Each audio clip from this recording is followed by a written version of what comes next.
Last night at our full moon, I had some revelations and some experiences that I honestly was considering not coming here to talk about today. And I have been dreaming and thinking of things and feeling things on such a grand level. And I kind of consult astrology as a form of understanding what the cosmic interplay is in these scenarios. And I found something really interesting and hope you stick around to hear it. My name is Stacy Patrice. Welcome back to my channel where I talk about all things creative, astrology, healing, soul consciousness, all the things, right? All the things that are comprised within me and the moments in which I decide to share are here on my channel. So make sure you subscribe, like, comment, all those things. I do answer comments.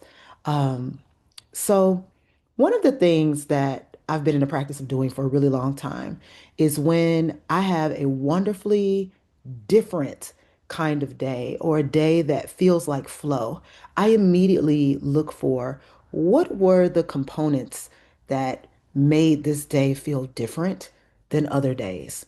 And this is one of those days where I think a lot of people may forecast for. They forecast for this kind of happening. They look forward to try and see when this will happen for them. And I kind of do the opposite. I say, I don't want to know when it's going to happen. I want to be fully present and aware as it's happening, and then retrospectively go back and get it.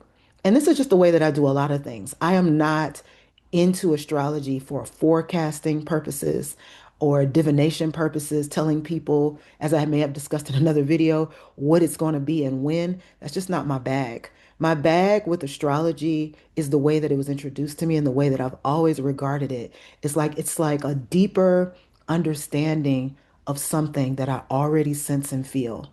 So just like every month when there's a new moon and a full moon, I automatically know it's coming, even if I don't have it written down, which I always do, but I can always tell it's coming because my sleep cycles change. And I know a lot of you have probably experienced this as well. My sleep cycles are absolutely different as the moon is approaching. So somewhere between 2 to 5 days, either before, during, and after, my sleep cycles are just off. And that's twice a month. But I can also feel those subtle shifts. I watch the sky. I'm looking at the sky nightly, especially in some of my favorite moon cycles. But I've been doing this for years. This is not something that I just started. And I'm bringing this up because I'm saying even before I move forward in my astrological knowledge, I've always had a relationship with the sky. And that relationship with the sky involves me being curious about what I'm actually seeing. So being curious about what you're actually seeing starts to show up in other ways, right? You start to say, okay, if my relationship with the sky is to reflect what I'm seeing in my own insights, or is to feel what's happening and then go and find out, you know, mathematically, if that's what's happening, position wise, if that's what's happening scientifically, if that's what's happening. But I encourage you to look at astrology in this way. Look at your relationship with astrology, your relationship with nature, your relationship with the sky as something that creates more curiosity, not as something that helps you psychoanalyze yourself to a degree that you become unrecognizable, not just to pick out and pick apart personalities and aspects of other people that you find unbearable. And you're like trying to find a way to seek revenge against your ill experiences of other people. I would say looking at astrology from a more mature standpoint involves having the curiosity, the quietude, and the stillness to be able to embody what it is that you are sensing and then create the context around it that you are curious about. So I'll give you an example. Yesterday was an amazing day. I had an amazing day yesterday. Amazing, amazing, amazing. Actually, the day before as well. Both days have been completely amazing. And there's a lot of ways that things become amazing, but what I'm really talking about is flow. What I'm really talking about is flow. There are certain days that don't feel like flow, and it could be something that I've done, something I've experienced, something I let in, and they may just wreck the flow just for a little bit of time. But I don't attribute that to astrology. I never do, right? I never attribute the wrecking of flow to astrology because I remember that I always have the option to surrender. I always have the option to allow it to be. Astrology is not here to create some kind of perfect world for me. It's not here just to provide what it is that feels good for me and to create flow in my life in a way that I have no control over. That's not why I'm interested in astrology. Astrology is a way for me to get and understand in words what is happening. And again, I may have mentioned this in a previous video, but it cannot be said enough times that there will be periods and there will be people and there will be places and there will be concepts and feelings and positioning that do not feel aligned.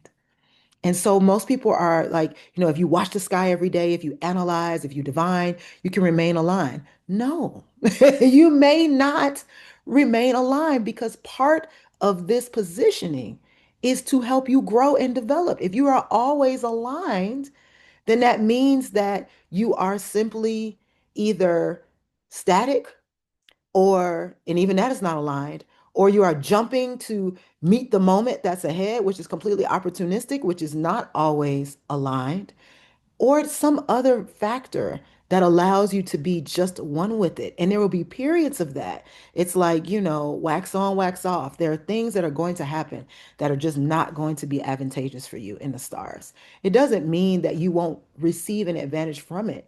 It just means at the time it might feel like crap. It might not feel like what it is that you want to be experiencing. It might feel like, what did I do wrong? Like, why is this happening? Saturn, anyone? So there are definitely periods that will feel icky.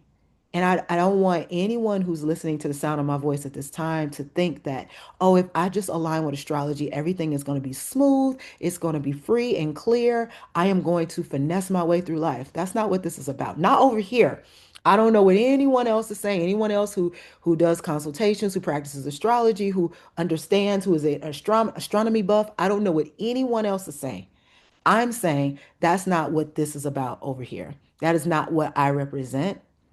And I think what I represent is a voice that has understandings from multiple places. And that's this interest in astrology for most people is coming from a place that's not fully saying what I believe I want to represent. I believe there's another perspective. And of course, my perspective is always going to be unifying. It's always going to be unifying. So we utilize everything that we have awareness of and can experience to make sense, to create that flow.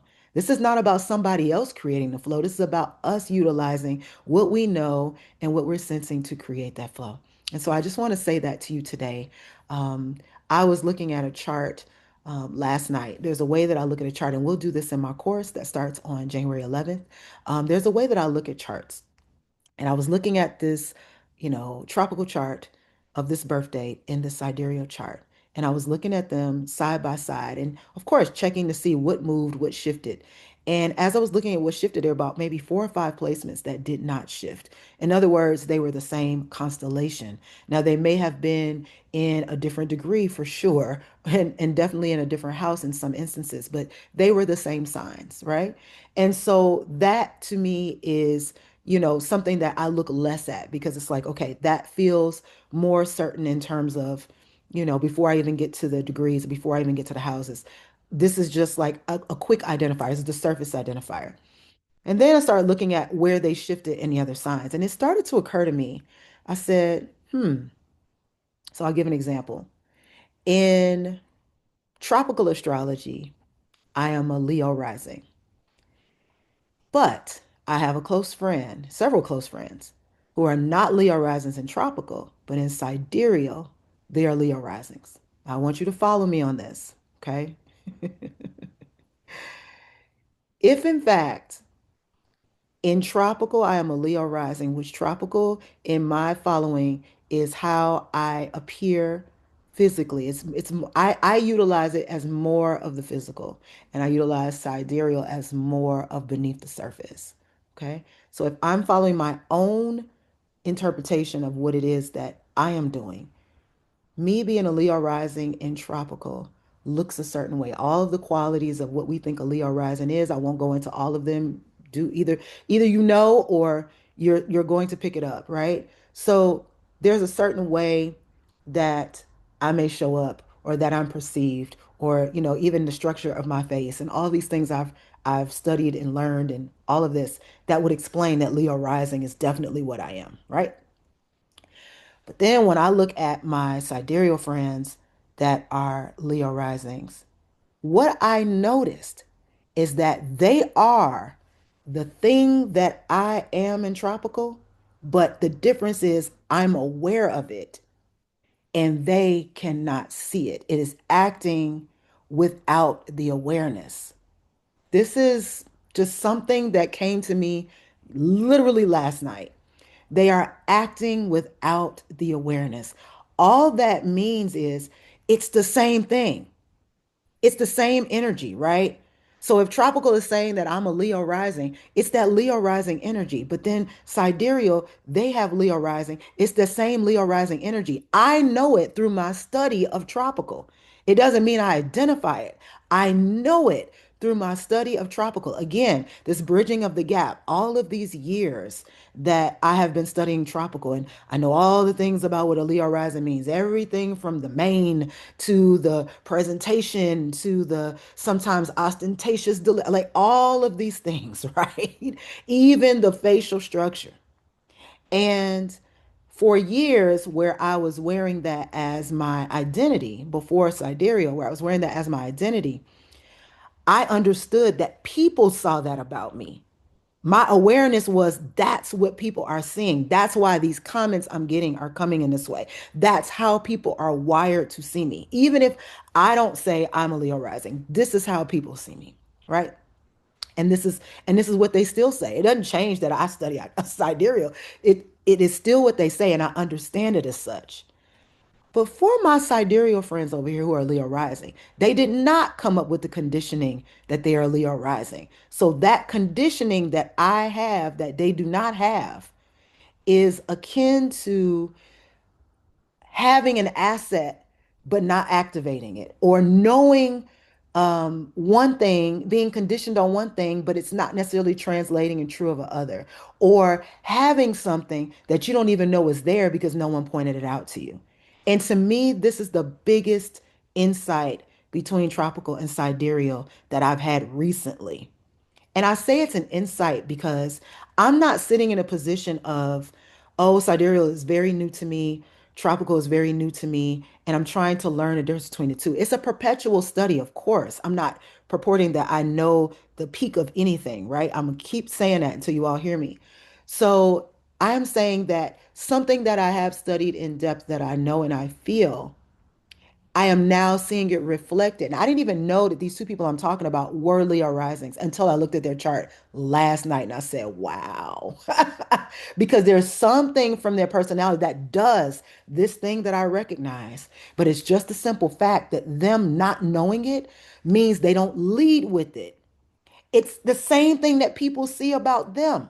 It's the same thing that I watch people see about them. The difference is my reference point. The difference is I know that that is what a Leo rising means when I say it. And I say this a lot about tropical is a lot of our definitions of things come from tropical.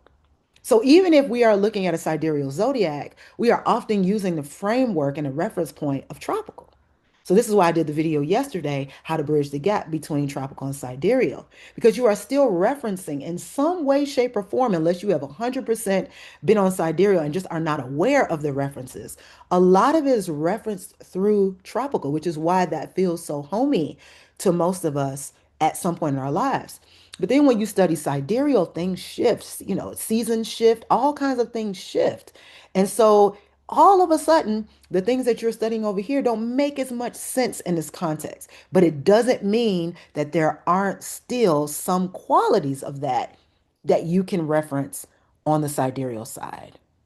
But this is why it's super important to study sidereal as its system so that you have that reference on both sides. And you can make these kinds of insights and comparisons that you get and you feel at different points in time through the study, through the insight, through the grabbing it all together and going, wow, this is what I know in my spirit and in my head, and now I'm seeing it play out. And what does it look like when it's the sidereal, which is the less physical surface identity, versus what it looks like when it's completely, purely psyche and physicality?